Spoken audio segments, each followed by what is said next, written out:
The princess went to sleep, and the wolves were in her dreams, and now she's just trying to find the world at peace. She's looking for the leopards on the prowl, oh, the leopards on the prowl. Welcome to the leopards, leopards, leopards on the prowl.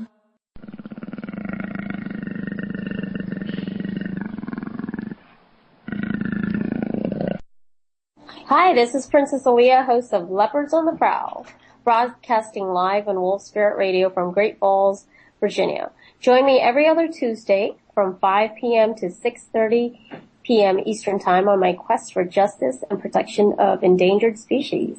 Today's show is actually very special to me. It's called Lethal Engagement in Counter Poaching. Animals around the world are being killed by poachers, and the guards attempting to protect the animals are being killed as well.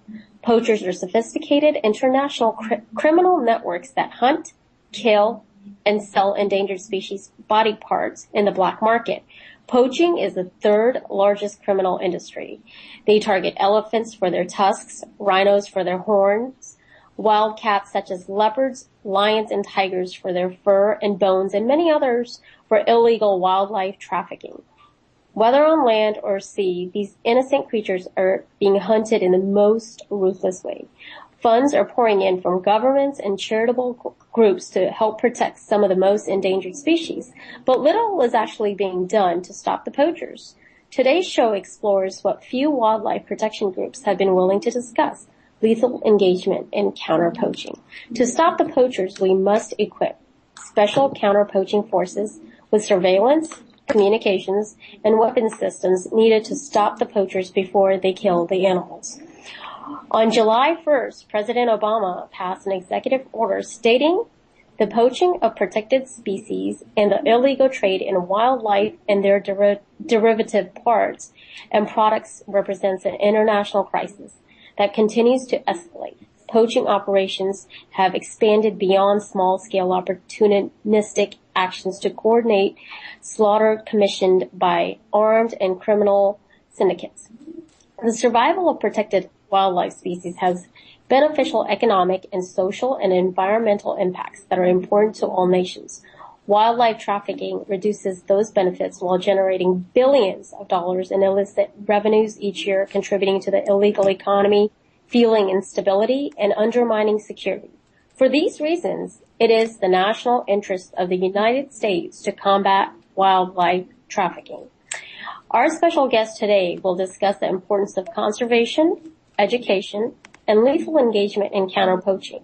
I want to hear from you, your questions and your concerns. Please visit us at www.wolfspiritradio.com to chat online during the show or call in at 775-657-5973 for questions and concerns.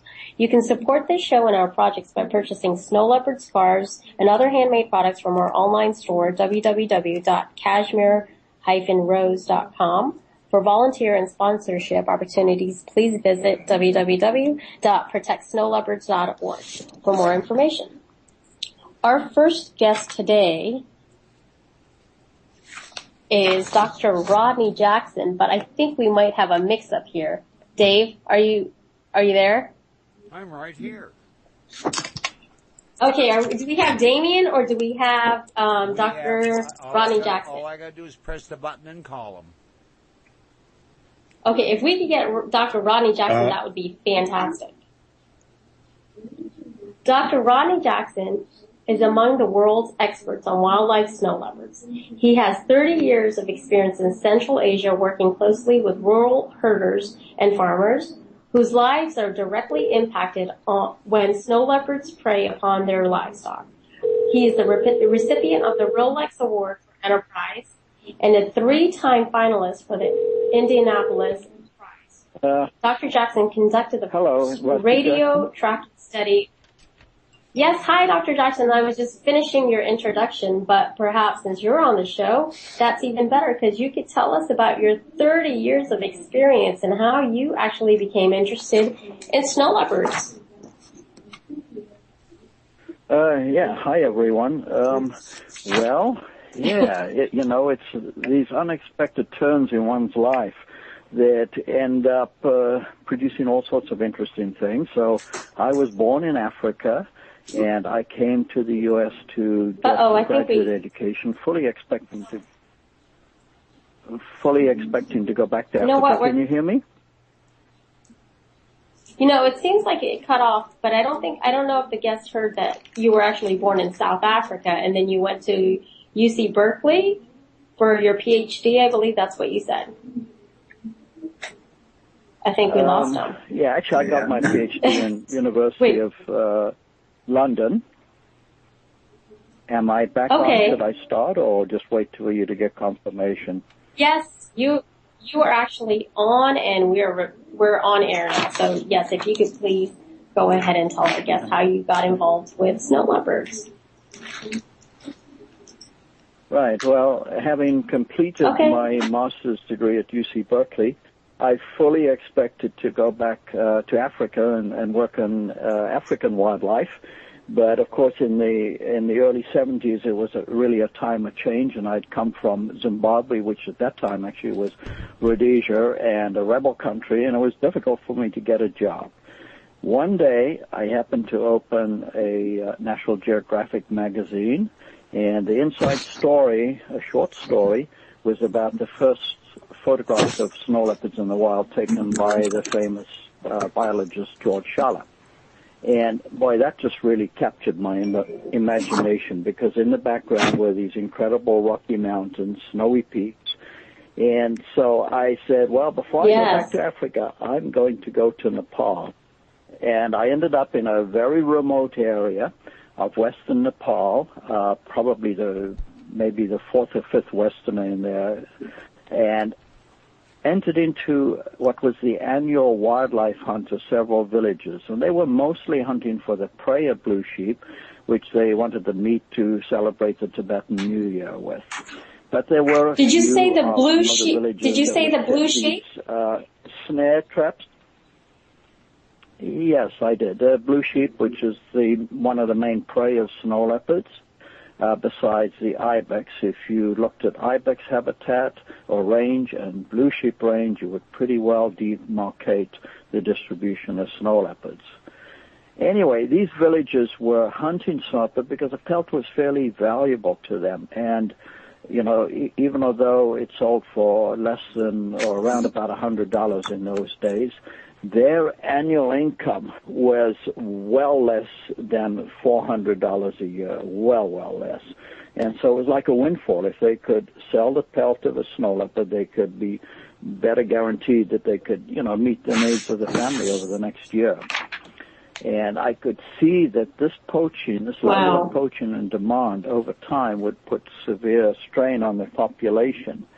And I realized that instead of going back to Africa, I should really be studying snow leopards, because nobody knew hardly anything about them. I mean, I suppose what was known about them could be put on just a few lines of paper, you know.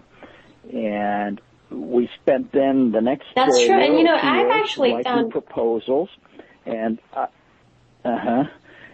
and we managed to get a Rolex Award for Enterprise Grant. Sorry, I know. I think there's a lack. That enabled me to go back and study the snow leopards and launch my career on that. Dr. Jackson, please forgive me, but you're not cutting out. Hello? Yeah, I think he just can't hear me when I talk. Anyway, like, it's a lag. No, I can hear you very, very well, actually. No problem. So you asked me how I got interested in snow leopards, and that's basically the story. And, you know, from there on, I really realized this cat was it's endangered. It's highly unique. It's a single, it used to be considered a single species, a genus by itself, but it's now lumped in with the big cats, the leopards, and the lions and jaguars and so on. And it is found in Central Asia in 12 countries, from Russia in the north, southern Siberia really, down through Mongolia and China to the Himalayas, and then across the Himalayas from Bhutan Nepal, India, Pakistan, Afghanistan, and then up those mountain ranges that follow the western edge of Central Asia that are demarcated by the stands, the so-called stands that are now independent countries from Russia, like Tajikistan and Kyrgyzstan and so on. It's a vast area. So that's the sort of background on snow leopard. Now, how did you form your plan for snow leopard conservation, and what are the basic elements?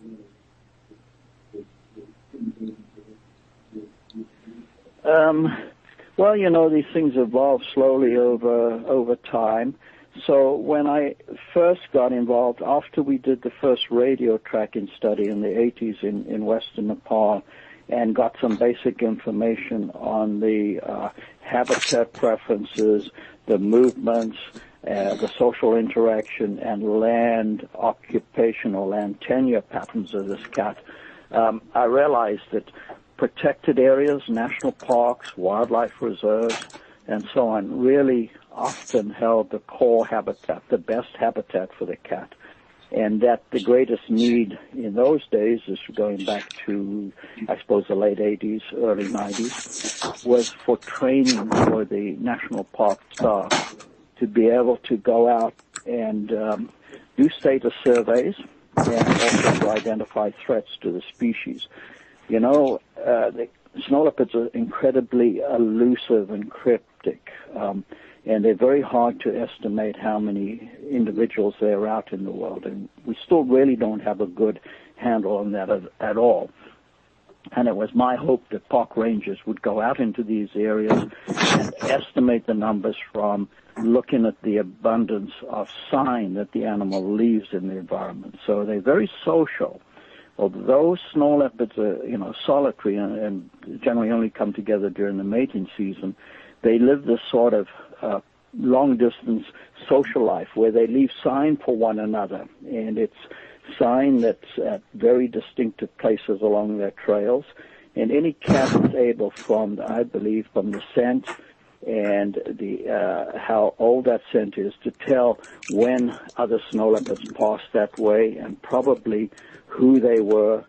Certainly, if they were a female in estrus, the male would know that. And that enables a cat that's sparsely distributed over an area to be able to ensure it can reproduce, you know, and keep the population going in this very harsh environment. So training now, what people kind of stuff was are they a key step. trading snow leopards for? Sorry, could you repeat that? You broke up.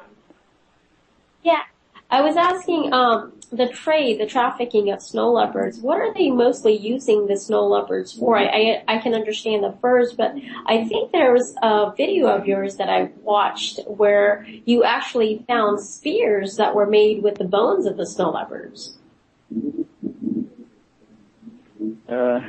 The spears weren't made with the bones of snow leopard. The spears come from bamboo, and they are tipped with a very potent poison from a national plant, actually, a monkshood plant, and it's put along the trails, and the cats or any wildlife come down the trail, and they're jumping from ledge to ledge. And I think they probably perceive those light yellowish-brown spears as being blades, stem of grass, stalks or something like that, and they jump on them. They become impaled, and, you know, that wound doesn't kill them, but certainly the poison does later, and they die within 10, 15 minutes because it's just such a potent neurotoxin. And the local people, that's horrible. were mostly hunting snow leopards because snow leopards preyed upon their livestock. There's a vicious circle going on here. You've got herders raising livestock in these remote areas. It's their bank account, and they want to maximize their herd as large as they can do. They don't really want to harvest the herd and sell it. Rather, they'd go out and poach wild prey of snow leopards to eat instead. And so doing, of course, they deplete the snow leopard's natural prey base. The cat then increasingly resorts to killing livestock. It runs into very, angry livestock owners who, of course, then want to kill the cat. And they put out traps and poison. If they're able to kill a cat, and a few do, they then seek to recover their losses of livestock by selling the snow leopard fur, which was formerly very highly priced for fur coats. And then there's a resurgence of the fur coat, the illegal fur right now going on, probably catering to the nouveau rich in Russia and certain parts of Eastern Europe, as well as in China.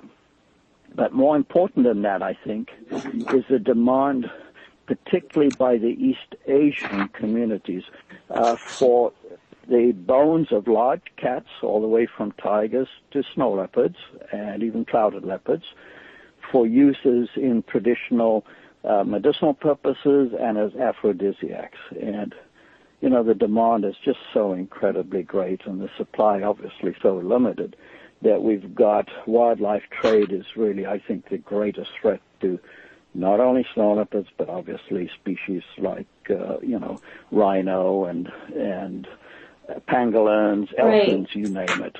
Many animals are threatened. Now, you've been in this industry for many years. Would you say most of the consumers are like the Asian world of these endangered species? Well, I'd have to clarify that. I think the primary consumers of fur coats are Europeans, Westerners, including some Americans. Americans have been caught on the border post with, coming from Asia with a fur coat in their belongings, folded over, so they were hoping nobody would recognize it. The consumers of the bones and the body parts, these are certain organs that are valued, like the heart, the kidney, some fatty deposits, that kind of thing, would be primarily from Asia, from Eastern Asia and Southeast Asia, and would include Japan and Taiwan and Korea, South Korea. Wow. Now, how many snow leopards would you say are actually left in the wild, and what percentage of them get poached per year? You're asking very difficult questions for which I can only make a real guesstimate. So the population estimate of snow leopard run anywhere from about 2,500 up to about 7,500. The probable number is probably closer to, 4,000, possibly 5, but we don't really know, and we really need to make a concerted effort to get a better handle on it, and I can talk about how we can do that in a while.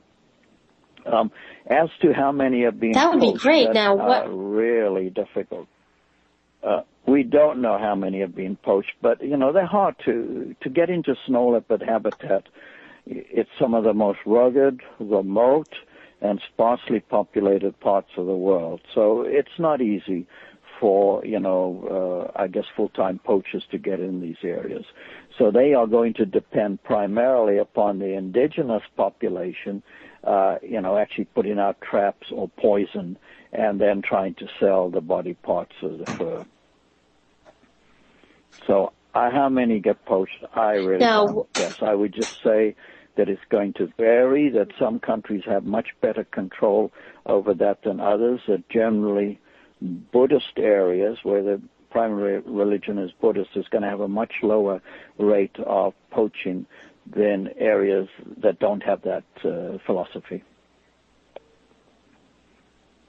Now, what kind of technology would you say would be useful? Now, do you think that UAVs would be a great use in the snow leopard habitat to actually study and be able to detect the poachers and then work towards putting into place certain mechanisms that would actually stop the poachers as well?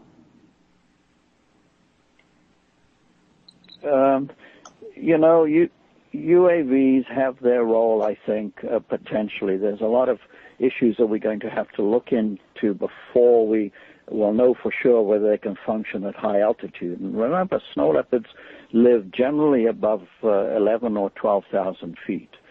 So that's high. You have to have a specially equipped UAV to be able to fly at that area.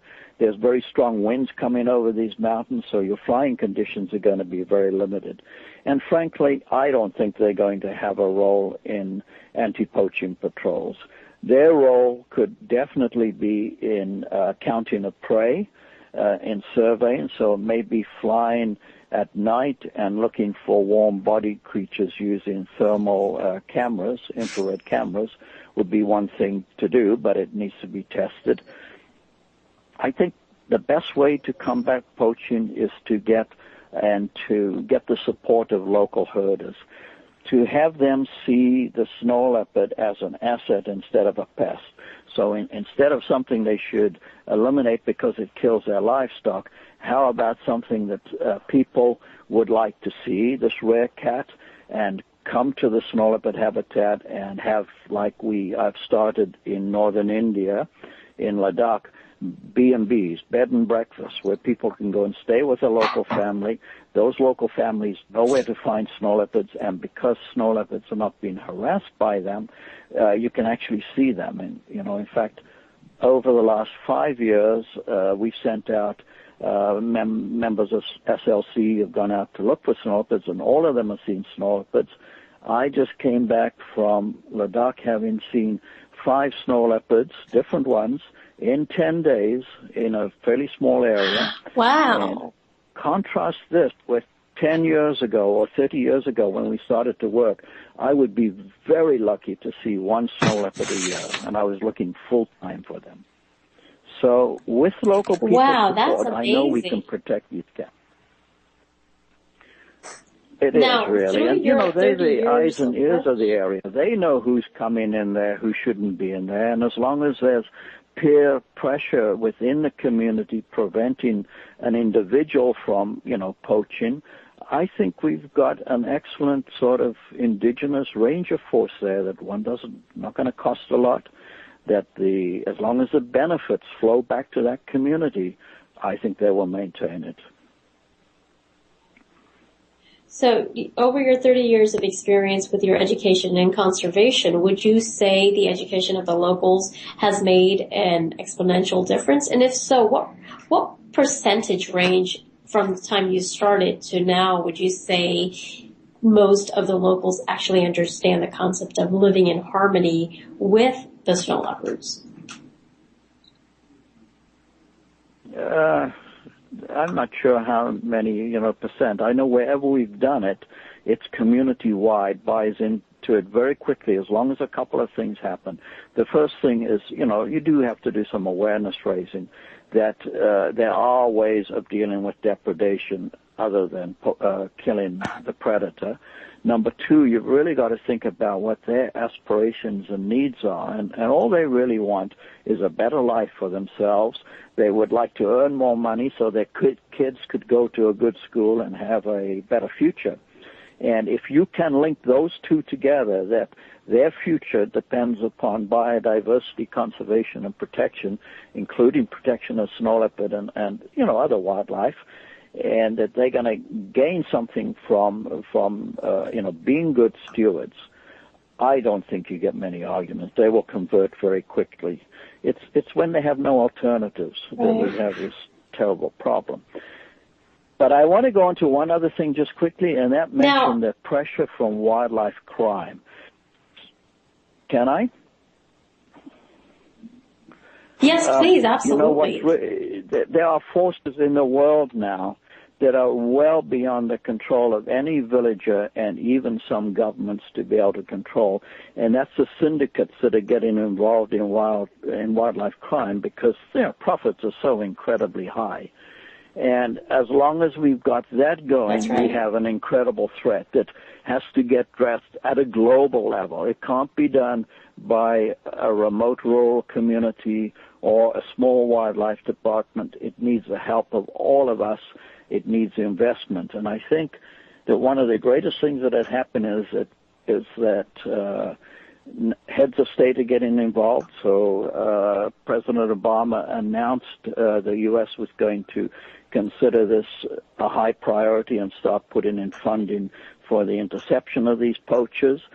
The UN has passed declarations on it, and Interpol, which is, I think, a key partner in all this, has started to do training courses for customs and police officers in these countries from where, the supply countries, and also along the demand, transit and demand routes. And this is critical. So these are important changes that are happening. Absolutely. Whether we can capture it all in time, I don't know. Well, we're going to try our best to do that. Now, I know you actually are the founder for your own organization, which is called the Snow Leopard Conservancy. Now, how can people get in touch with you or donate to your fund and the work that you're doing? What's the best way of reaching you? I know you have a website. The best way probably is through our website, www.snowleopardconservancy, and that's spelled out in full, a single word, .org. You'll search for us on Google. We appear, I think, at the end of the first page, or certainly by the second page you will find us. And we have an online way you can donate. That's probably the best way. You could also send an email to info, I-N-F-O, at snowleopardconservancy.org. And we can, we'll certainly respond to you. Yeah, and we definitely appreciate any support what's we your get. greatest Our funds need? go directly into the field. What? So what would you say your greatest need is in counter poaching protection of these snow leopards?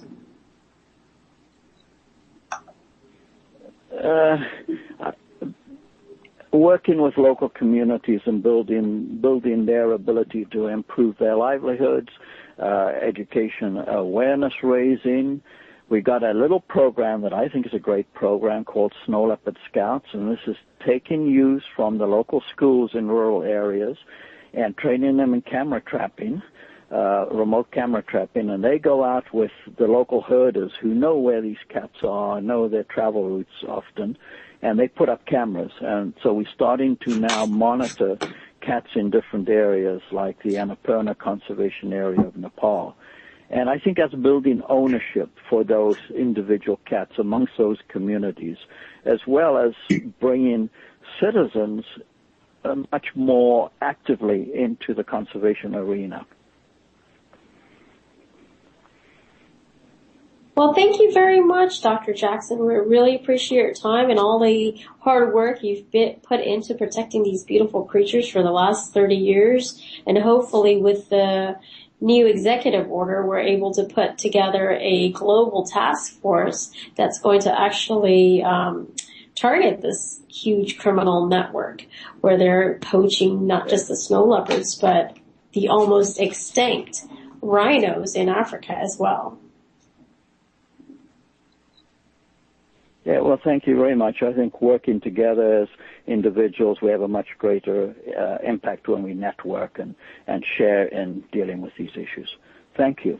And I wish everybody success with dealing with the incredible rhino and elephant issues that we're also facing. Yes, and hopefully we could put something together where you can actually help the people that are actually involved with helping with the elephants and rhinos, which takes us to our next guest speaker. And I'm actually really excited to speak with Damien Mandarin. He is an ex-sniper turned wildlife conservationist, and he's taken the African bush by storm. He's the founder and CEO of International Anti-Poaching Foundation. Damien's work has been featured in the National Geographic magazine, 16 Minutes, Animal Planet, Al Jazeera, Voice of America, Forbes, Sunday Times. Wow, I can go on and on with all the media that he's been actually involved in, but I would recommend, which I found to be the most inspirational and motivational, was his TEDx Sydney speech. And since the time I heard his speech, I've really been admire him for all his work and courage to actually go out, change his path, and target these people that are out there that could possibly get these beautiful rhinos to go extinct by 2017. If you want to learn more about his projects, please visit his website, and that's www.iaac IAPF.org, which is International Anti-Poaching Foundation. Hi, Damien. How are you? Aliyah, how you doing? Good. I hope we don't have another lag here. Yes, I can hear you fine. We'll have to deal with it, but I think manage. Okay, cool. So there's a little bit of a lag there, but I think we'll be fine. Yeah, you have an amazing story. I know you've actually shared your story with many people, but I'm not sure if all the listeners that are listening to my show today have actually heard your amazing story. So I would appreciate if you can actually start us out with how you got involved in the wildlife protection. Okay, yeah, no problem. Well, first of all, thanks very much for having me on the show. It's good to be here, and especially talking to people in the States. It's an important message, not just my one, but that of conservationists all over the world. And just listening to Dr. Jackman previously, a lot of the stuff that I could sit here and say are identical in Africa in the way that we try and deal with the problems that we face. To what Dr. Jackman has been dealing with for decades in Nepal. Basically, my background, I was a clearance diver in the Australian Navy. I then transferred across to a special operations unit in the Australian Army. And I was in Iraq from 2005 to 2008, doing various jobs there. One of the jobs was managing the Iraqi Special Police Training Academy in conjunction with the US military. And we would be drawing people from local communities and tribes and people that had very low literacy or zero training, any formal qualifications, and providing them with an education and upskilling them and sending them back out to take control of what essentially was organised chaos on the ground in Iraq, places like northern Baghdad. And I left there at the beginning of 2008. Went and travelled, spent some time in South America, and just coming to the end of a 9-year military career. So I took some time off and grew my hair long and probably dragged too much beard. But at the beginning of 2009, I arrived in southern Africa with the intention of spending 6 months running around the bush and doing a bit of anti-poaching. Sounded cool. Get some good photos for Facebook, and a bit of a personal adventure, really. I had no previous interest in wildlife or protecting wildlife, or wasn't really a huge animal lover. I grew up with pets, but I wouldn't go out of my way to really make an effort like I do these days. But and that's what makes your story so amazing. Yeah, I don't know if you call it amazing. It's just the way things are. I was just travelling through the southern part of the continent and just started to really get face to face with the real situation on the ground and how desperate it is. And I sort of realised straight away that there's more to life than going on your own little adventures. And that's when I realised that this wasn't going to be a 6 month tour so I could get some photos for Facebook. This was a lifelong commitment. And we just started working. In Zimbabwe, I got a start with an anti-poaching unit. I was living with them in the bush and patrolling with them on a daily basis and writing training programs for them, implementing the training programs, seeing what worked, what didn't work, making necessary adjustments. But most of all, I saw the transformation in the guys, and the transformation in the guys wasn't just from training. It was from getting that face-to-face contact with someone that cared.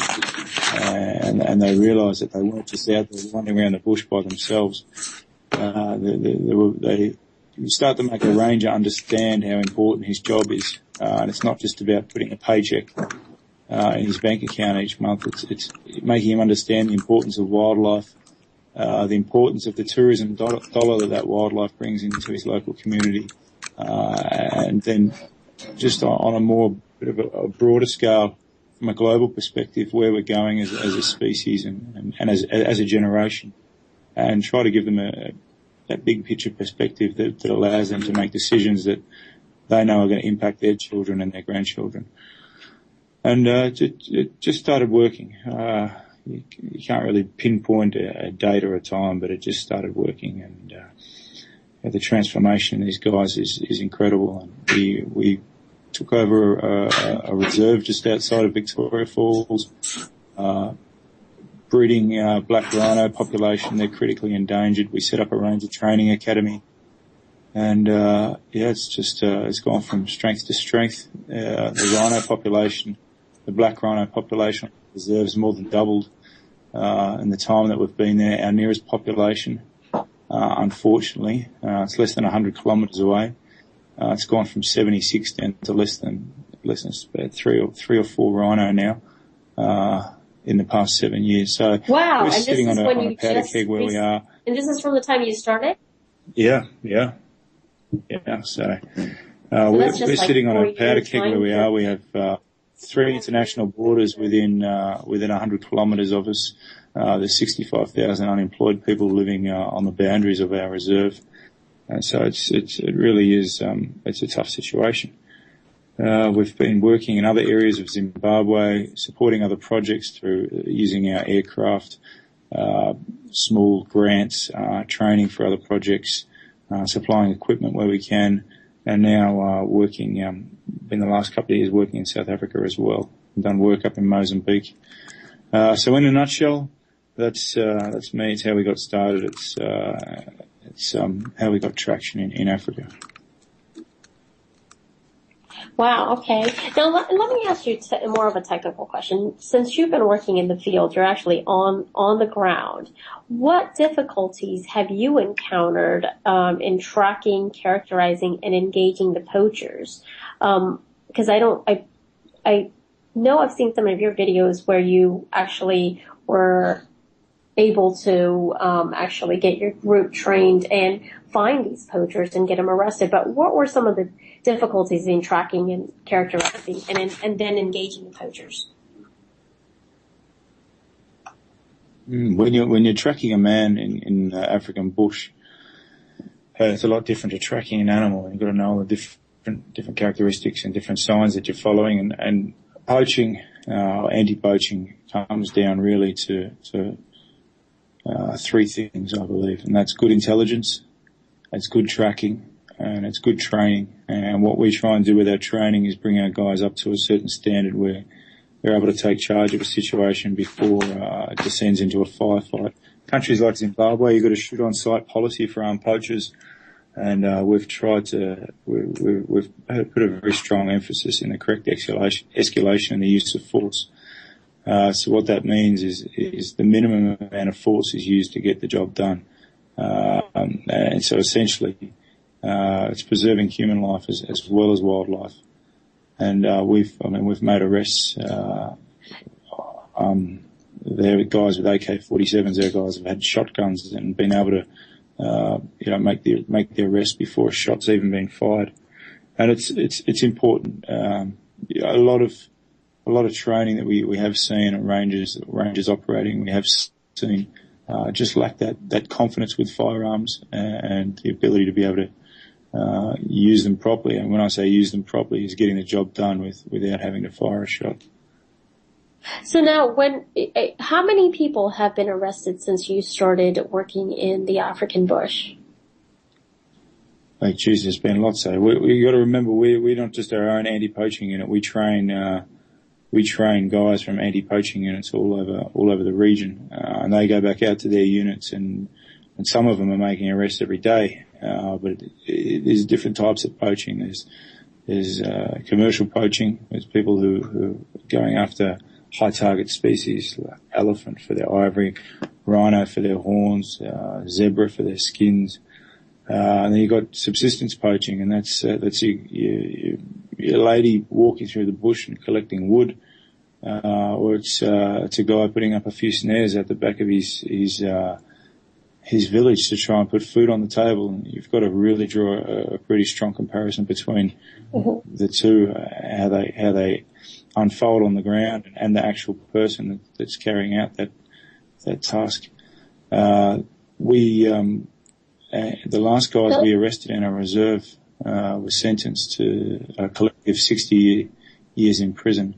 And that's pretty good in a country like Zimbabwe where there's a 3% that was my next for rhino question. poachers. And the part about that incident was that we actually arrested them before a rhino was poached, not after.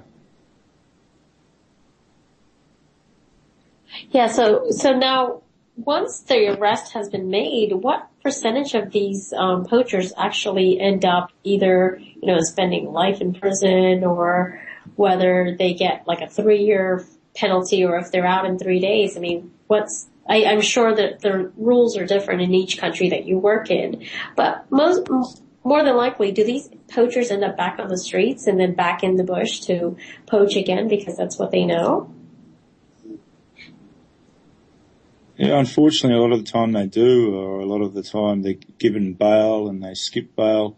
There's been a lot of focus, I know particularly in Zimbabwe, with training up people within prosecution and at magistrate level, or even having specified courts to deal with just wildlife crime.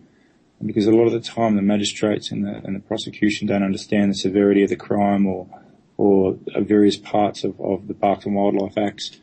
And so it really does help, and there's a lot of organisations that have put a lot of effort into that.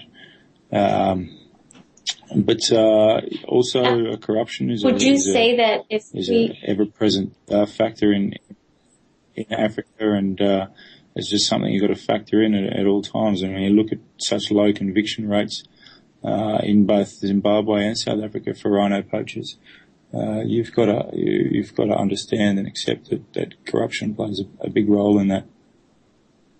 Now, would you say that it would be best if we did pursue lethal means in terms of poachers? So if you see them in an area that they're not supposed to, do you think it would be best if you just shot them and got rid of them instead of having to get them turned in, and then they're eventually going to either get bailed out or they're going to be out in 3 days anyway because there is no importance or value on these animals in Africa, and of course with the corruption there as well. So do you think it would be best to just actually shoot them on the spot? You can't just go around running, shooting people and one, expect to get away with it, and two, think that it's a morally justified action. Each person deserves their day in court. Sometimes there are shootouts in the bush, and both rangers are being killed, and also poachers are being killed. Now, you've got yourself a 37-year-old trade ban here on the sale of rhino horn. You've got a renewable, sustainable natural resource that's increasing in value every year, and the people that look after those rhino on the ground in Africa aren't allowed to use the profit from that rhino horn to put it back into conservation because of that CITES trade ban. And those trade bans are held in place by people from around the world that make their votes at CITES, and 99.9% of those people come from countries that don't even have rhino in the wild. Yet they sit there and dictate how African wildlife managers are going to use their own resources. Now, the people that make those policies are what that's actually doing is making the rangers of Africa carry out a death sentence on the poachers, because the poachers are lining up to come in and try and poach the rhino, because they're coming from extremely poor communities, and they've got a once-off to try and make a better life. And there's a pretty good chance they're going to get away with it, but there's also a reasonable chance that they're going to get shot. And so you've got to realise you're dealing with the very bottom end of the problem. It's the front line of the problem, yes, but the people who are actually involved with the rhino poaching, the people that are sending those guys in and providing the money up the food chain, you're dealing with sophisticated criminal networks, and we really need to cut the head off the snake. My job, however, is dealing with problems on the front line. That's what I've been reprogrammed to do. It's what I'm going to be best at. We have an effective front line, and it is actually the last line job to be doing. but I don't think, well, I'm confident. I know we're not dealing with the root of the problem. What we're dealing with is where the problem happens. But there is organisations to specifically focus on working up the chain and getting to those guys. We are just the last line of defence. Well, for those of our listeners that are actually just joining the show, this is Princess Aliyah, host of Leopards on the Prowl, broadcasting live on Wolf Spirit Radio. Today's show is called Lethal Engagement and Counter Poaching, and we're actually talking to Damien Mandarin, who is an ex-sniper turned wildlife savior. So listening to you now talk about how every one of these persons deserves a day in court at least, it's so interesting to me because it's kind of like every time I think of, okay, a sniper, I'm thinking, okay, you're not going to think about, well, do you want to give that person justification or not? They're in the area they're not supposed to shoot. So I'm surprised that you don't feel the same way about these poachers, which is very interesting because it's different than the line of work you were involved in before. It was like you see and I think there's this tattoo, your famous tattoo, seek and destroy, which I'm guessing you're probably going to have to get changed to seek and save. Is that right, Damien? I think Peter Gwynn, who's one of our board members in the States and is actually from Washington DC. That's where he works for National Geographic there. I think that was his closing line in the March 2012 National Geographic Rhino Wars story that he did with us. Look, just to go onto your question there. Yeah, look, it is frustrating. I know that the poachers are running around out there and killing animals like that. But you know, if we're all just going to go out and shoot poachers, then we're all just going to end up in jail. And whilst it is a war going on here, it's a war that's very different to Iraq or Afghanistan. And this war here doesn't have a start, it doesn't have a finish. It's been going for decades. There's different laws that certainly govern how things unfold on the ground in Africa. And you need to play by the law, otherwise I'm going to end up in jail, and the guys that work with us are going to end up in jail, and then we're going to be no good to anybody. We don't want that. You're too valuable. It is. To go to jail. That's going to be a good thing. Yeah, thank you. Cheers. Now, let me ask you another question. So, are there any ways where you could actually do like a contract or some agreement with the government that allows you to do that? Because as a matter of fact, my husband actually worked on a tiger protection program in India and Russia, and the government of Russia and both India allowed the poachers to be shot on site. And there's nothing more, nothing less. And that actually stopped the poaching within like 18 months from the time he started working on the project. Yeah, and it's something that has worked well in Zimbabwe, shoot on-site policy for armed poachers. It lets people know that there's a zero tolerance in place.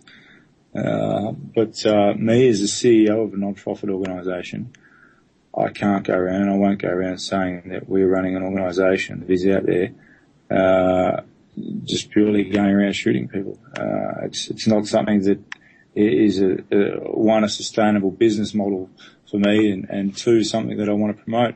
We believe we can deal with the situation by training our rangers up to a level where they are able to take charge of a situation before it gets out of control, and two, teaching our rangers to preserve a crime scene so prosecution has as much evidence as required to get the job done in the courtroom. And we've just proven that with a 60-year sentence.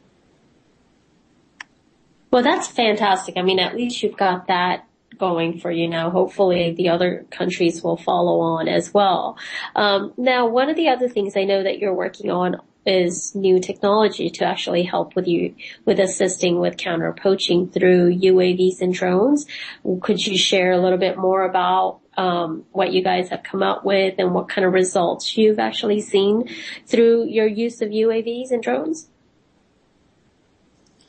Yeah, we've got two major projects at the moment, and one of them is drones. And drones have revolutionised warfare in a way we haven't seen since the early 1980s with the introduction of night vision. And it's very seldom that you get a revolution in warfare like that. And at the moment we're well into the drone age. It's very frustrating for me to come from countries like Iraq and just seeing the billions and billions of dollars getting pumped into all the equipment and the soldiers and all the fancy tools. And then you come over to Africa and you see the guys on the ground wandering around the bush with a couple of rusty weapons and a radio with an old battery, some worn decks and one set of clothes. And you look at what they're trying to achieve. They're trying to protect some of the world's most precious but dying treasures, these national parks and the animals that are inside them. And you just really, you start to lose faith a little bit in where our priorities lie as a species. You know, we're one of 5 million species on the planet. They're reading recently, by 2050, a quarter of all species on Earth today are going to be extinct. By 2100, half of all species are going to be on Earth are going to be extinct. And you start to wonder, when I came over to Africa, I started to wonder why I could have a drone buzzing over my head in Iraq, but these elephants, this rhino can't go down and have a drink of water in the evening without having a heavy caliber bullet ripping through their bodies, just for a bit of the body part that's going to satisfy some greed of a person on the other side of the planet. And so we set about building drones. We just started building small drones, sort of hobby craft type drones, and we were flying them in Nyassa Reserve in northern Mozambique. Nyassa is 42,000 square kilometres. It's the size of Denmark. There's about 120 rangers allocated to patrolling that area. Rangers are sent out for up to 14 days at a time, dropped off in these remote areas with some food, and are expected to patrol these areas coming up against armed poachers. And it's so hard to cover such vast areas, and it's so frustrating to know that the technology to win this war is actually out there, and it's most often sitting in military warehouses gathering dust because that equipment's been superseded, but the military's going to hold on to it because they don't want other people to know what they've been using. Then you've got guys over here, people like myself, struggling to pull the parts and the experience together to build some basic drones that hobby UAV modelers are doing. But, you know, we put together some drones, and 60 Minutes come and covered it. And when we were using the drones in Nyassa, the 2 weeks that were operational there, not one elephant was killed. That was going from 6 a day that were being killed before we got there. And it wasn't actually the effectiveness of the drone. It was what that drone did to the local communities. They didn't understand what it was. They didn't understand its capabilities. Its capabilities were actually quite limited, but it just shows you how the psychological aspect there can have a major role. But what the 60 Minutes show did is brought in a group of experts that wanted to help us take the program further, and they've done exactly that. We then went on to fly drones in South Africa. We've now building and test flying 5 more drones in Australia. These are much bigger, got internal combustion engines, 4-hour endurance, stabilised thermal imagery, live video feedback. 5 drones will give us persistent surveillance for 24 hours a day over about a 2,000 square kilometre area, and it potentially a very big game changer. But again, they need to be approached with a very healthy degree of skepticism. How many drones do you actually have? Cure-all. It's the drone's not a silver bullet cure-all. It's something that can be used as a tool in the box. It's how you analyse the real-time information that's coming out of those drones that can really play a major role. At the moment, we've been using 3 drones operationally in Mozambique and also in South Africa. We've got 5 more. These are now long-range drones that are coming out from Australia once the test flights have been completed there. Well, I'm actually building my first drone to work on my Protect the Snow Leopard projects, and I would be happy to work with you on providing you some of the stuff that we have. Because I think you're doing pretty much the same work. We've got the same goal. So perhaps we could send you something over there and you could test it out and see how it works in Africa. Okay, awesome.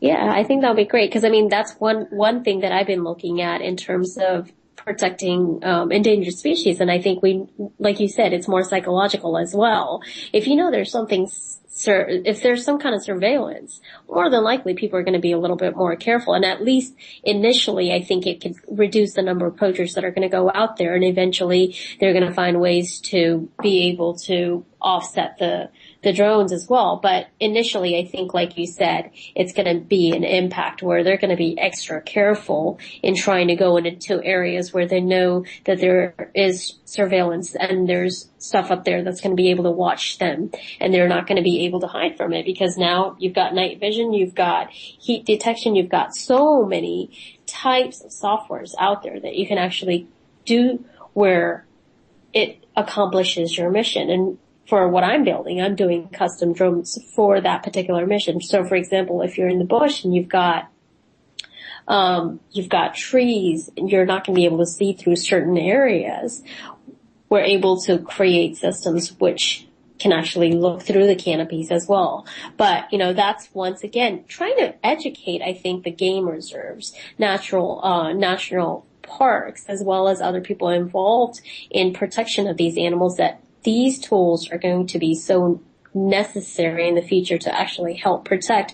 Otherwise, like you said, according to the book that you're reading, by 2050, a quarter of our species is going to go missing. And by 2100, half of it? I mean, that's a lot. I would think we're overpopulated with humans, but it seems like as more humans evolve, the lesser animals that we have, which once again affects the ecosystem, and we end up into a situation where there's going to be a world war anyway, because everyone's going to be scarce for resources. So it's not just an issue, in my opinion, of just protecting the endangered species. It's actually a matter of protecting our world. I mean, I would want my daughter to grow up and be able to see these rhinos and experience them and be able to go out and look at elephants. And I'm sure you've got a kid and you'd want the same for them, just like many other listeners that might have that as well. So, I'm so glad that you're doing the things that you're doing. You're on the ground, you're on the front line. I mean, that's really admirable to actually just let go of everything and just go out there and help protect these animals. Please let me and our listeners know what we can do, how we can contribute, how we can help. I know you've got a great, ways of fundraising campaigns on your website that people should definitely go to and kind of just do something small. I mean, one of the things I think is great is birthdays. I don't need a gift. What am I going to do with it? Send $20 or $50 to an organization that's doing something useful. I think that's a great idea. So if there's any other ways that people can help contribute to the work that you're doing, I would love for you to be able to tell us what that is that we can do. Okay, fantastic. Thanks very much. Of course, please have a look on the website. But if you go into campaigns, there's a project there called Anti-Poaching Ranger.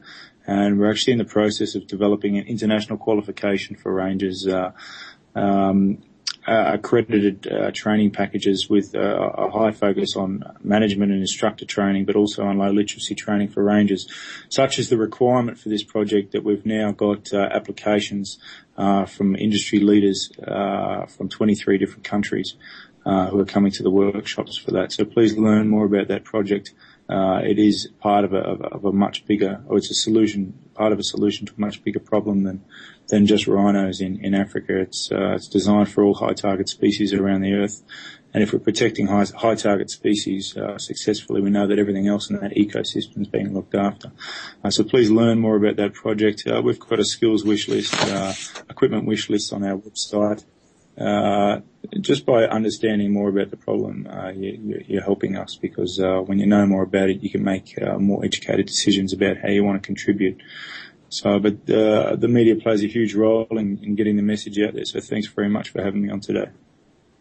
Well, thank you very much for coming on and sharing all the great work that you're doing, and hopefully we'll be able to work together in the future as well, because, I mean, I'm all for trying to help you out, and Wolf Spirit is actually the same thing. We're all about helping protect these beautiful creatures that are out there that aren't getting the attention that they need, and these criminal syndicates are able to go out and just steal their parts and sell them in the market for billions of dollars now, probably, with the ivory sitting in Africa somewhere and with the rhino horns as well. So thank you for all the work that you're doing, and advocating and being in the front line and getting arrests made and everything else that you're doing to change the future of poaching.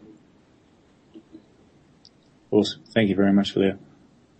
And thank you to you listeners. have yourself. Yeah, and thank you. I know it's really late at night your time because you're in South Africa, so I appreciate you coming on the show pretty late. So thank you very much, and hopefully you'll get a good night's sleep now. Yeah, I'm going to go and headbutt my pillow. Damien, I would All right. like Well, to... thank you. Pardon me, Princess. Yeah. Sorry, go on. Please, Dave.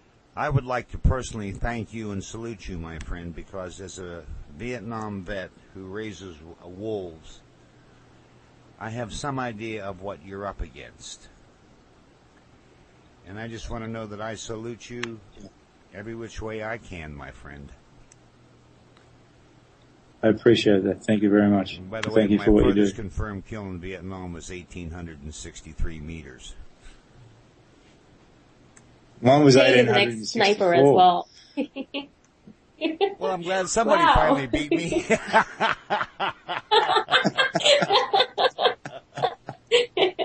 Wow, that's impressive. Sorry, I've got man, two I didn't snipers mean on the phone. Yeah. Wow, that's pretty good. So, Damien, what did you say? 800 and what? He said 1,864. He beat me by a meter. Wow. So were you holding the record, Dave? My shots don't count because I was in black operations.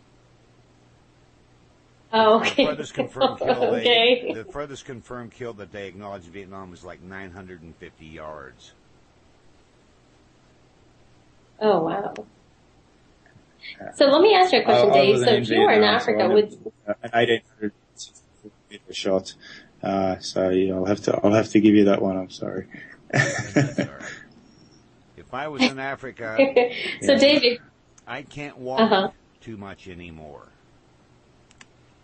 I have bad leg problems from too many jumps, and that's okay because I do what I can do right here on Wolf Spirit Radio. Yes, cool, and you're doing a great job spreading the message, cool. so appreciate that. Well, thank you again, Damien, and once again, we're honored to have you on our show. Yeah, Damien, if you ever, it's a pleasure to be. If you ever want to come on and do a quick say something, feel free to do so, because I'll flat pull you in and make it happen. No dramas. Thanks very much, I will. I'll be back. You guys just let me know. Right, thanks. Yeah, that'd be great. We will definitely love to have you on, and I think what we'll do is, I wanted to actually do a fundraiser for you here in Washington, D.C. area, so we'll talk off air about that, but I think that will be another opportunity for us to be able to get a greater audience for you to listen in terms of all the great work you're doing. Because, I mean, I know I can't be there on the front line, and I'm going to do whatever I can from here, and Dave is going to be in on this as well, because he's a firm believer of protecting the pack. Awesome. Thank you. All right. Well, guys. Thank you again. You have a good night, Damien. Good night. See you later. Bye. All right.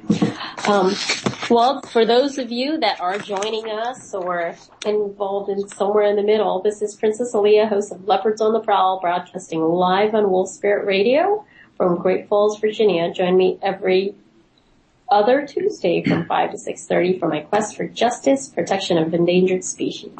Today's show is called Lethal Engagement in Counter Poaching. We actually just spoke with our guest, Dr. Ronnie Jackson, who's a 30-year pioneer of the snow leopards conservation, and we just got off with Damien Mandarin, who is actually an ex-sniper turned wildlife savior, currently working in Africa to help with counter poaching of rhinos and elephants, because that's one of the big issues. Now, Dan, you've been listening to our speakers today. What did you learn about this international criminal network of poachers?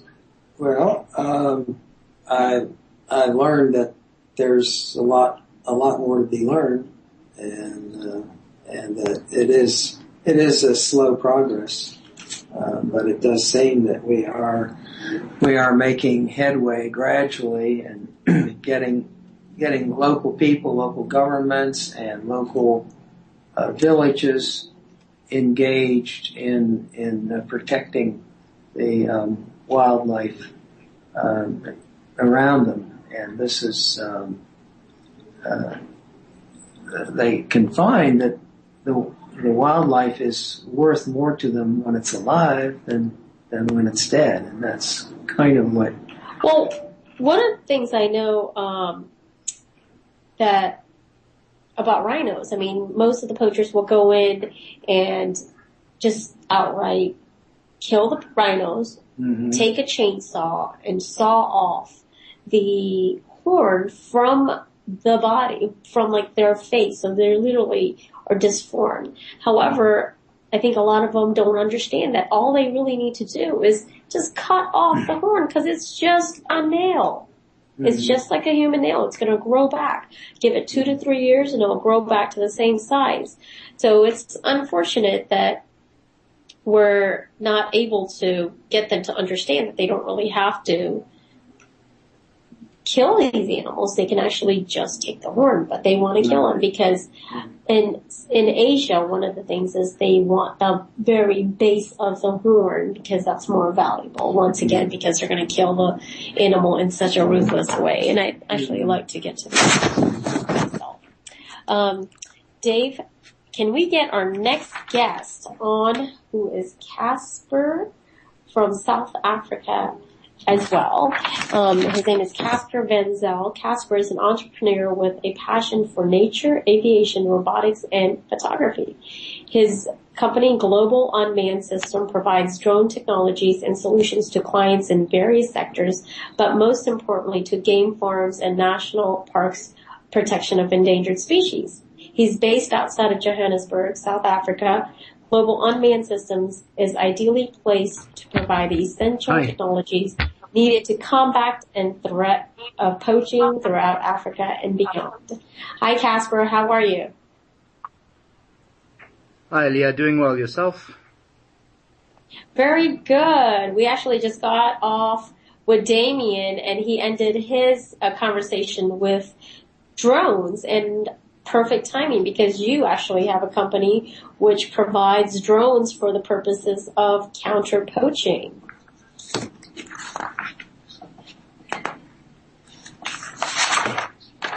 Yes, yes. So why don't you tell me how... I was listening to Damien. Sorry, go ahead. Sorry, I know there's a lag on this line for some reason. It's kind of slow. But why did you decide to get involved in protecting endangered species using UAVs and drones, as well as other technologies?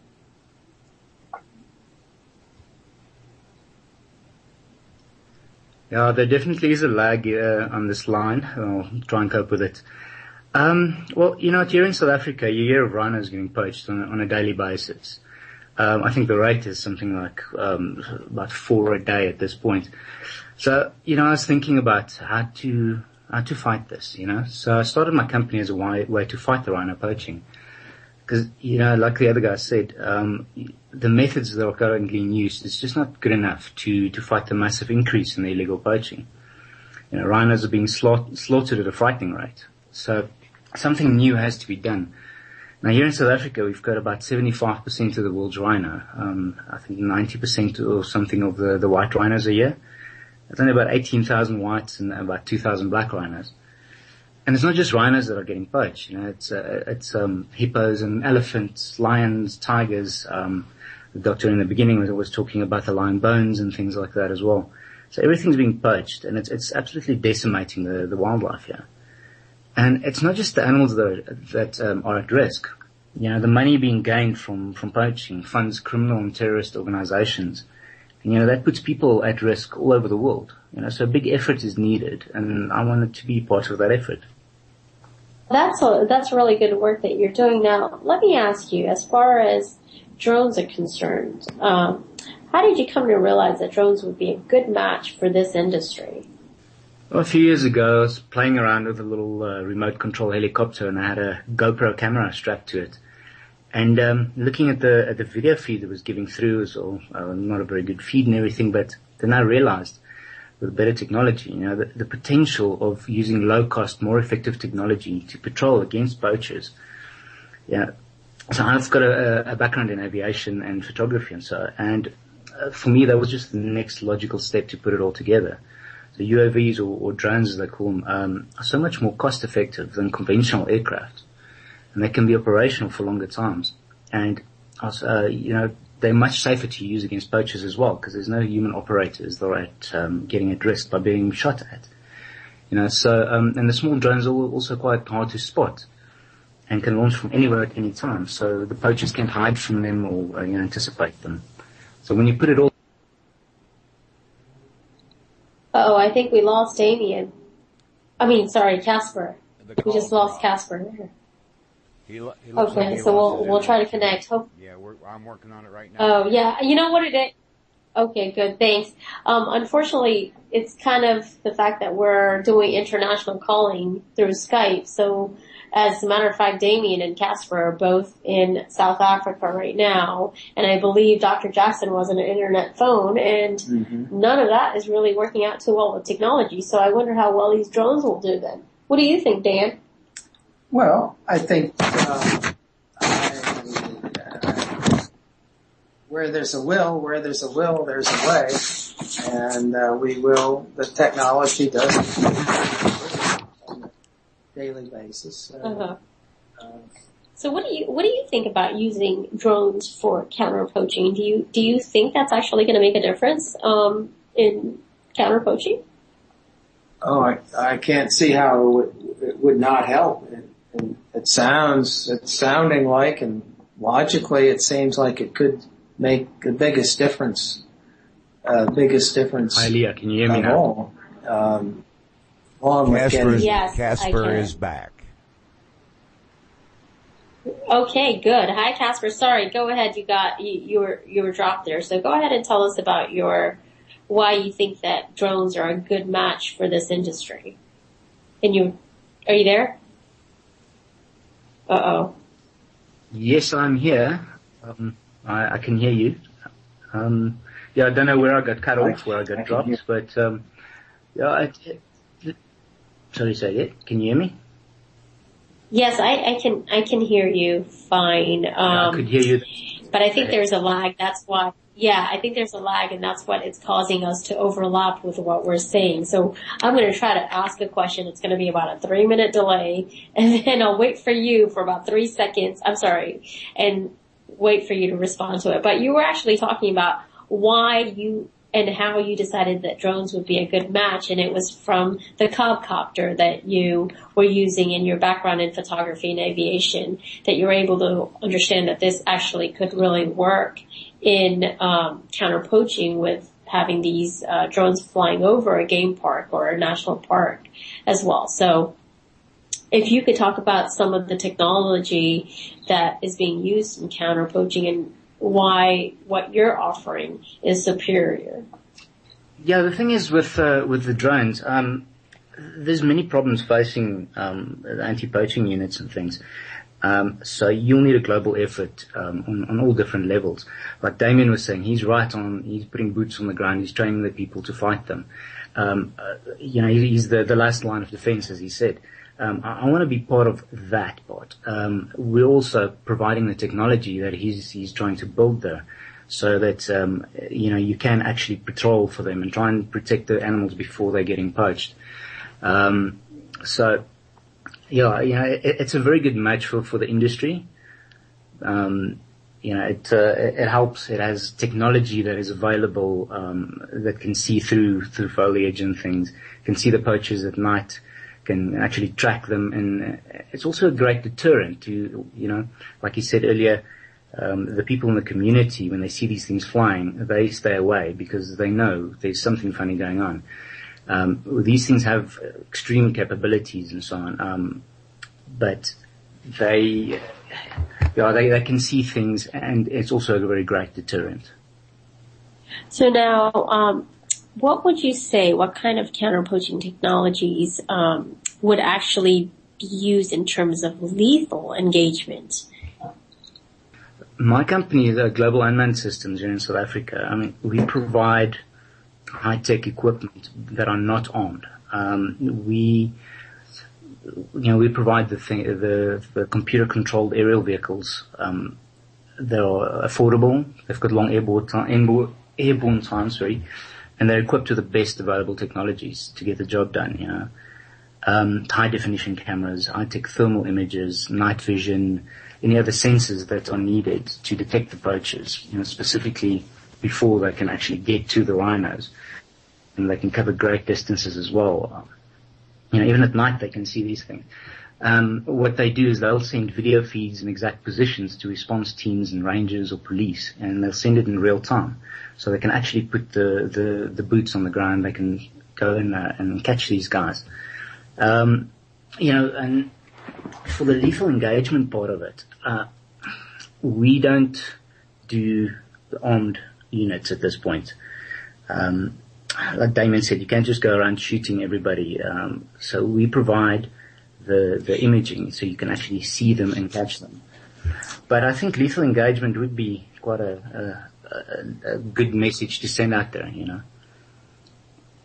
I think so. I'd be all for it. I think we should put some weapons on these drones and spot these poachers if they've got weapons, because that's what a drone would be able to detect. They've got weapons, and the drone would also be able to detect what type of weapon it is. And then if the animals were tagged, you would know that there's somebody in the field that's going to these animals that is not supposed to be in that field. You send your drone out there and get rid of them. And I think that would be a pretty good message to the poachers, and you're probably only going to have to kill a few of them before it actually gets spread that, look, this has become a serious issue. We're not going to risk our life because we've got families or whatever, and we're not going to be able to survive the attacks from the drones. So let's not pursue that. So therefore, is there any way that you guys could advocate to the South African government in terms of being able to kind of change the laws in terms of if somebody is trespassing, you're allowed to shoot them because they're not supposed to be there. And more than likely, anybody that's in a game park that's not allowed to be there, or a national park that's not allowed to be there, is going to be a poacher that's going to be there at odd times as well. So would that be something that you guys would be able to advocate to the government and try to get passed? Yeah, that's what's going to come back to that whole global effort. You get the guys with the boots on the ground, the guys providing the technology and everything, but you're also going to have the international forces dealing with it. You're going to have to deal with this on the political levels as well. That's where you need to speak to the governments and advocate it to them. There are people dealing with that, and yes, we can obviously put our voice in there as well. I think every little bit helps, and everything is needed. That's right. So now, are you able to provide your UAVs anywhere in South Africa or anywhere in Africa? Yeah, we focus on pretty much sub-Saharan Africa, so we can provide to any other countries in the area. depending on what unit you need. It's custom jobs, so we can come and tell you exactly what you would need and provide it to you in all the sub-Saharan African countries. So thank you so much for sharing your global unmanned systems information with our listeners today. But I also want Dave, my producers, to know that Casper actually has some wolves and wolf dogs as well, Casper. Isn't that right? How many do you have? Yes, I do. I've got a wolf dog and a wolf at my house. Volunteer for one of the largest wolf sanctuaries in the world, which is here in South Africa, funny enough, as we don't have wolves. But so, I've got 3 huskies, a hybrid and a wolf. Awesome creatures. So, are you allowed to actually keep wolves at your home? Is it legal to actually keep wolves in South Africa? Yeah, it seems so. There's no need for permits and things, unfortunately. Yeah, I'm still here. There's no need for permits and things, and we're trying to change that, because it's like having a tiger in the States or a lion in the States. It's not really supposed to be there. So, all these ones that we have here all bring us rescued. But you love your animals. You love your animals. And if somebody came in to harm them, don't you think the right thing to do would be to get rid of that person? Okay, that was broken up. Can you just repeat your question, please? Yeah, I said since you love your animals, and let's say somebody was coming into your territory, into your area to actually hunt the wolves or the dogs or any of the animals that you have, don't you think that you should be allowed to shoot the person on sight? Yeah, it depends on the situation. Damien was touching on that as well. You get guys that are poaching just for putting some food on the table, and that's a more social problem and a government's problem and so on. And then you get the criminal guys. And you have to be able to draw the line, which is not so easy. I mean, if you see a poacher, you see somebody that's in an area where he's not supposed to be with animals, how do you know what he's there for? It's not so easy. When he's armed and so on, then I say, you know what? The chances of him shooting at you are quite good. These guys are quite ruthless. They come into the national parks and they regularly hack off the rhino horns while they are still alive, leaving the animals to slowly bleed to death from their faces being destroyed. Right. It's horrible. So, and this is run by terrorist groups and organized crime and things. So, make no mistake, if they see you in the bush, the chances of them killing you are very, very good. So, any rangers sent to protect the animals are always in mortal danger, So, it kind of makes sense to me to use a replaceable machine, to take on a ruthless criminal rather than risking human lives. So, I guess I just have a different perspective on that, don't I? I think, you're out there, you're doing something you shouldn't be doing. You choose what you want to do in life. People have an option to do what they want to in life. I mean, if you've got to put food on your table, there are other ways that you could find other than poaching and killing these innocent animals in such a ruthless way. I mean, I think people that do that just don't have a heart at all. So for me to get rid of them, I wouldn't want to hesitate at all. But, I mean, I understand that the laws are put into place and all of those issues, but I just think that poachers really are just, doing it for the money, whether it's to put food on their table or not. That's a choice they made.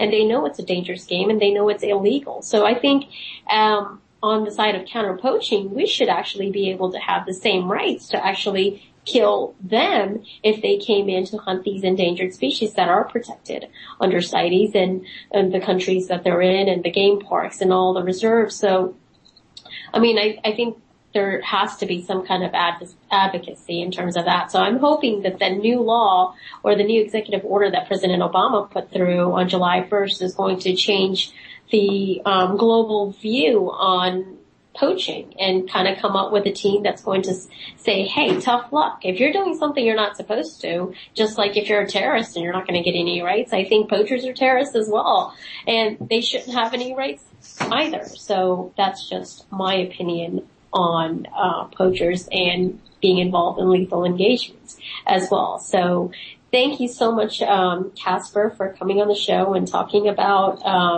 your company and sharing the issues that South Africa is facing and a lot of the other countries in Africa as well. Like you said, it's not just the rhinos that are suffering and are almost extinct by 2017 if we don't do something to stop that. They're the elephants, they're the tigers, they're the lions, they're the zebras, and all other animals that don't even get named because people don't even know they exist. I mean, I'm surprised that I was talking to some lady about my show yesterday. She had no idea that there were snow leopards. She didn't even know what they were. So it's pretty shocking to me that a lot of people are not educated in terms of wildlife or how the ecosystem functions and works. And I suppose it's because you're so consumed in your views in your life that you don't really look at the world as a whole. So I'm hoping our show is going to actually educate some of those people that didn't know all the suffering that these animals around the world are going through. And I really appreciate you, Damien, and Dr. Jackson coming on the show and sharing your firsthand experience in terms of the threats that these wildlife animals are facing currently because of humans. Yeah, with the education thing, that would be part of the global effort that's needed. You can't just one guy do it. I can provide drones and yes, silver bullet and it's done. There's no more poaching. Damien can go out and train people and then it's done. You have to work together. You have to get everybody on all different levels, from the bottom right to the top, involved and educated. That's very important. And there are other things as well. You don't have to use lethal force all the time. Yes, it sends a great message out there, so nobody wants to go into an area where they know things are shooting at them from the sky. That does send a good message. But there are other things as well, like non-lethal weaponry. So you can actually take these guys, catch them without having to kill them. And with that information, you can go up the line and see if you can catch the guys that are actually driving these things, And once again, just comes back to the whole global effort that's needed. That's true. Well, thank you again, Casper. I appreciate you coming on the show and sharing your views. Thank you for the opportunity, Aliyah. Good luck with what you're doing. Thank you, and thank you for all that you're doing. And hope to talk to you soon. Dave, are you there? I'm here, and Casper, I just want to thank you from the bottom of my heart, my friend. And I wish you the very best in success with your project. Thank you very much, Dave. It's much appreciated. And thank you for you guys putting it out there and educating the people on it. Yeah, I have a different feeling. If someone were to come in and try to shoot my wolf, that would be attempted murder. They're going to leave here in a body bag. I don't have any qualms about that. Thank you, Dave. See, no, you feel about the wolf. I don't care how you slice it. Anytime anyone kills a four-legged critter or any kind of an animal with the thought of profit in mind, that's murder. Yeah, yes, I can believe you on that. And I try to live my life by the one rule: so. Thou shalt do no harm to anyone or anything. But by the same that's token, a good rule. By the same token, I have no qualms about shooting somebody. Yeah, Dave, my producer, is also an ex-sniper as well. I heard. Long shots.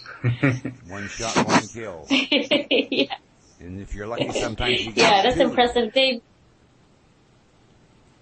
I think you need to provide some of this training, and I'm going to be right there, the first one to learn from you. I'd love to learn from you.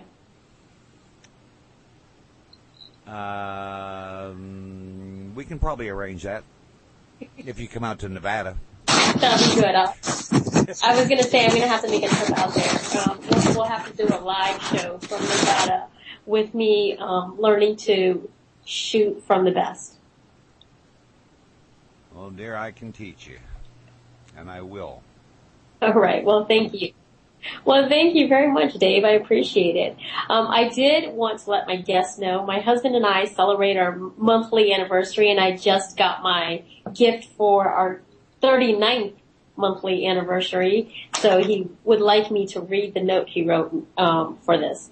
Princess, a star in the field of attraction, captured with shared momentum, now orbiting around a common center of mass. The princess is primary, the footman is companion, illuminating truth and renewing hope with each pass. A solar system awaits those who turn from the light. Happy anniversary. Your loyal footman. Well, thank you, honey, very much. I appreciate the note more, but of course the gift is always nice as well. And this has been a fantastic show today. I appreciate everybody coming on and sharing the great things that they're doing, and hopefully our listeners are going to get involved as well in helping our guest speakers today and the work that they're doing. Casper, before you get offline, how can we reach you and how can we find out about your work as well and kind of support what you're doing? Well, we do have a website. It's at this point it's Global-Unmanned Systems, or Global Unmanned Systems is the company name. Global-Unmanned.weebly.com, or Casper at globalunmanned.com. Casper, can you see the writing in our... So and if anybody wants to help in these projects... Casper, can you see the writing here in the chat room? Go ahead, the Skype chat.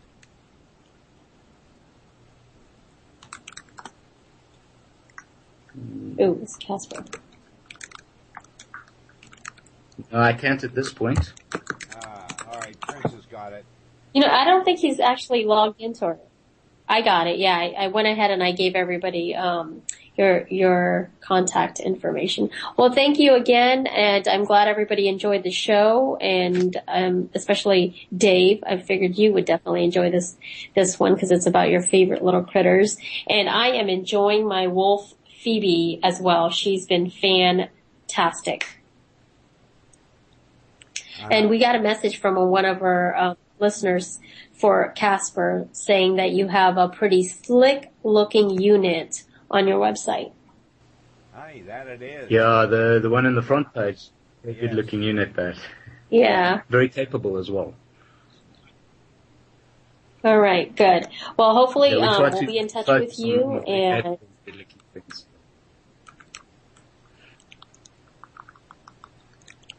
all right. Okay. Well, thank you very much again, Casper, for coming on the show, and thank you everybody for listening to the show. This is Princess Aliyah, host of Leopards on the Prowl, and today's show is called Lethal Engagement in Counter Poaching with our guest, Dr. Ronnie Jackson, a 30-year veteran of snow leopard conservation, Damien Mandarin, an ex-sniper turned warrior, wildlife savior actually, with International Anti-Poaching Foundation, and Casper Van Zyl. Is that how you say your last name? Zyl?